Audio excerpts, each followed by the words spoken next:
นครหลวงพะบางมีการลงทุนภายใน53โครงการและของต่างประเทศ19โครงการรวมมูลค่า174ล้านกว่าดอลลาร์ท่านเสวยศรีลาวันรองเจ้าของนครหลวงพะบางได้ผ่านบทสรุปตีราคาการจัดตั้งปฏิบัติแผนพัฒนาเศรษฐกิจสังคม5ปีครั้งที่7ปี2020หาปี2024ต่อกล่องประชุมใหญ่ผู้แทนองค์คณะพรรคนครหลวงพะบางครั้งที่8ว่า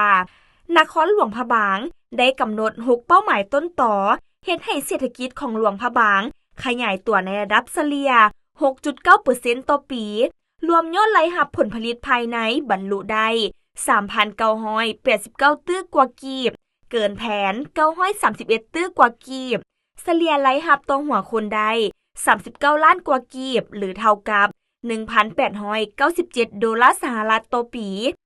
อันพ้นเด่นแม่นการลงทุนอยู่นครหลวงพะบางมีทั้งหมด72โครงการมูลค่าทั้งหมด174ล้านกว่าดอลลาร์ในนี้มีโครงการลงทุนภายใน53โครงการรวมมูลค่า140ล้านกว่าดอลลาร์และโครงการลงทุนของต่างประเทศ19โครงการรวมมูลค่า33ล้านกว่าดอลลาร์ทุนช่วยเหลือลาจากต่างประเทศมี23โครงการมูลค่า18ตื้อกว่ากีบทุนสมทบของประชาชนรวมมูลค่า1ตื้อกว่ากีบและทุนเอกชนภายในมูลค่า304ล้านกีบผลสำเร็จที่พ้นเด่นในระยะผ่านมาได้เห็นให้นครหลวงพะบางสืบต่อมีเสถียรภาพทางด้านการเมืองอย่างหนักแน่น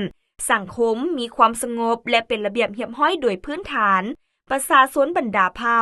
มีความสามัคคีเป็นปึกแผ่นภายใต้การนำพาของพรรครายรับมีท่าเอียงเพิ่มขึ้นในแต่ละปีพิเศษแม่นรายรับจากการบริการท่องเที่ยวการคุ้มครองรายรับรายจ่ายได้รับการปรับปรุงให้ดีขึ้นเป็นก้าวๆถึงว่างบประมาณการลงทุนของรัฐพบความยุ่งยากแต่การลงทุนของภาคเอกชนภายในและต่างประเทศอยู่นครหลวงพะบางมีท่าเอียงเพิ่มขึ้นโครงสร้างพื้นฐานรับใช้ให้แก่การผลิตการบริการสืบต่อได้รับการยกระดับโดยเฉพาะแม่นการก่อสร้างเส้นทางเบตงเข้าบ้านเส้นทางเข้าหาสถานที่ท่องเที่ยวการขยายสิ่งอำนวยความสะดวกรองรับการท่องเที่ยวนับมื้อนับเพิ่มขึ้นและอื่นๆ